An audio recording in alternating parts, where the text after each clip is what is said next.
प्रश्न, जिन्ना का द्विराष्ट्र सिद्धांत का विचार क्या था? उत्तर, भक्ति आंदोलन दीन ए इलाही और इसी प्रकार के कई अन्य सिद्धांतों के कारण मुस्लिम विद्वानों को इस्लाम की पवित्रता बनाए रखने के लिए प्रेरित किया गया, जिन्होंने इस्लाम को हिंदू धर्म में समाहित करने की कोशिश की। अंग्रेजों द्वारा उपमहाद्वीप पर कब्जे के बाद मुसलमानों का पिछड़ापन उनके अस्तित्व के लिए खतरा था, जिसमें हिंदुओं का वर्चस्व भी सम्मिलित है। उनके बीच समय समय पर होने वाले संघर्षों ने द्विराष्ट्र सिद्धांत को शुरू किया। हिंदुओं और मुसलमानों के बीच सांप्रदायिक क्रूरता फूट पड़ी। जैसे जैसे भारतीय राष्ट्रीय आंदोलन में समय बीतता गया, विद्रोह के इन उदाहरणों ने जिन्ना को एक पृथकता वाली विचार दिया। हिंदू मुस्लिम सद्भाव प्राप्त करना समस्याग्रस्त और अंततः अप्रभावी होने लगा। ऐसा ही एक कदम 1928 की नेहरू रिपोर्ट थी, जिसने मुसलमानों को एक अलग निर्वाचन क्षेत्र देने से इनकार कर दिया और मुसलमानों के लिए केवल उन क्षेत्रों में आरक्षण को अधिकृत किया जहां वे अल्पसंख्यक थे।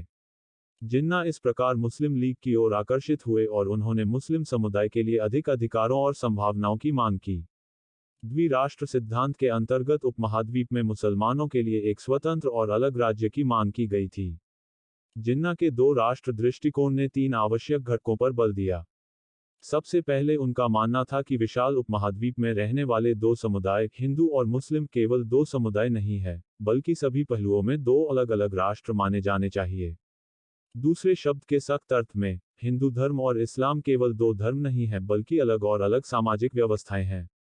इसलिए उन्हें अपने अस्तित्व के लिए एक अलग क्षेत्र की आवश्यकता है, क्योंकि वे एक दूसरे के साथ असंगत हैं।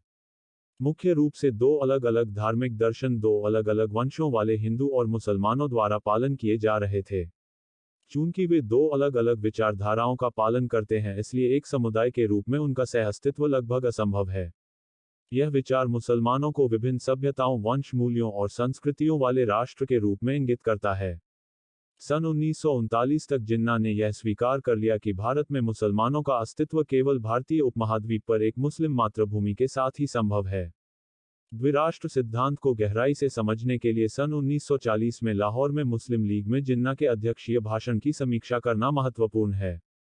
जिन्ना ने अपने भाषण में इस बात पर बल दिया कि मुस्लिम लीग औपनिवेशिक भारत में मुसलमानों की चिंताओं को दूर करने के लिए प्रतिबद्ध एकमात्र संगठन है।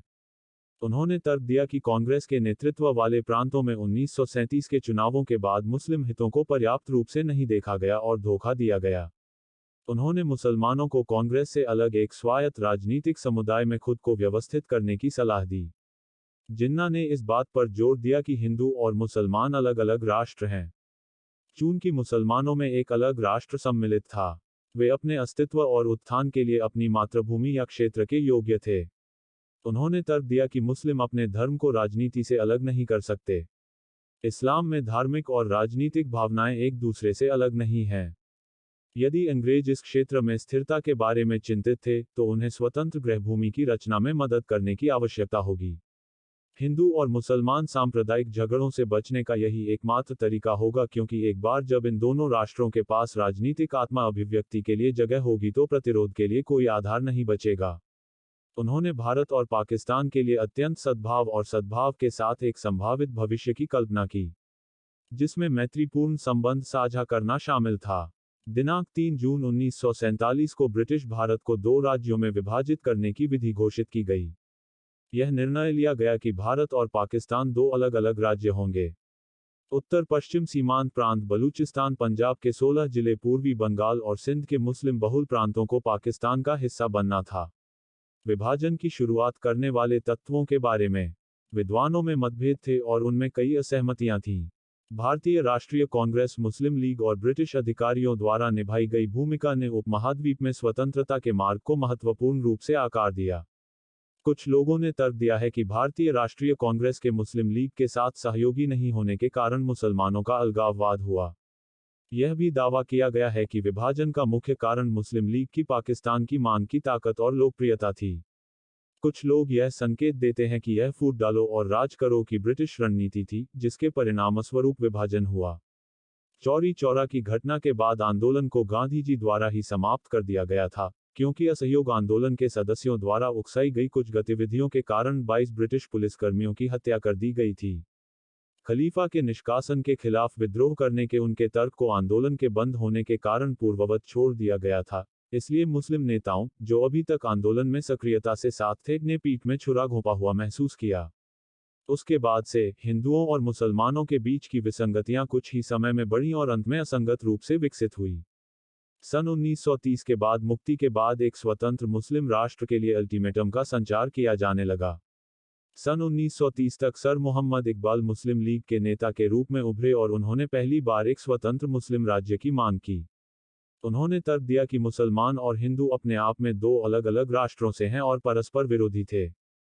कांग्रेस ने इस विचार का खंडन किया और सभी धार्मिक संप्रदायों के बीच अनुरूपता के आधार पर एक एकीकृत भारत के पक्ष में मत रखा।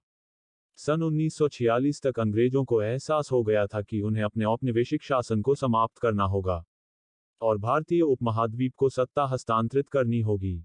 अब जो केंद्रीय टकराव हुआ वह कांग्रेस और मुस्लिम लीग द्वारा पोषित स्वतंत्रता के दृष्टिकोण के बीच था।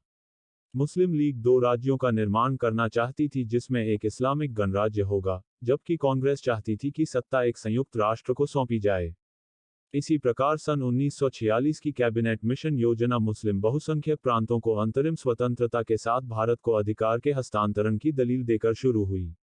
सितंबर 1946 में एक अनंतिम सरकार की स्थापना की गई थी, लेकिन इसमें केवल कांग्रेस के प्रतिनिधि थे क्योंकि मुस्लिम लीग एक स्वायत्त और मुक्त पाकिस्तान से कम पर समझौता करने के लिए अनिच्छुक थी। दिनांक 16 अगस्त 1946 को जिन्ना ने डायरेक्ट एक्शन डे की घोषणा की और मुस्लिम लीग ने एक स्वतंत्र पाकिस्तान के लिए निर्देश बढ़ाया। कलकत्ता, मद्रास, बॉम्बे, बिहार और पंजाब सहित कई जगहों पर हिंदुओं और मुस्लिमों के बीच सांप्रदायिक आशंकाएं थीं। सांप्रदायिक आंदोलन भारत के कई स्थानों में फैल बन रहा था। अंत में 3 जून 1947 को माउंटबेटन योजना की घोषणा की गई, जिसमें कहा गया कि ब्रिटिश प्रशासन से अधिकार अब दो राज्यों भारत और पाकिस्तान को स्थानांतरित कर दिया जाएगा। भारत के लिए डोमिनियन स्थिति सुनिश्चित करने और तेजी से बिगड़ती सांप्रदायिक स्थिति को नियंत्रित करने के अपने उत्तरदायित्व से बचने के लिए अंग्रेजों ने स्वतंत्रता की तिथि 15 अगस्त 1947 घोषित की। और इस प्रकार से द्विराष्ट्र का सिद्धांत अपनी चरम परिणति पर पहुंच गया और दो अलग अलग राष्ट्रों का निर्माण हुआ। प्रस्तुति समापन। आपका धन्यवाद। Disclaimer: This notes has been made after a lot of research, yet the accuracy of the answers may vary. The author assumes no responsibility or liability for any errors or omissions in the content of this notes.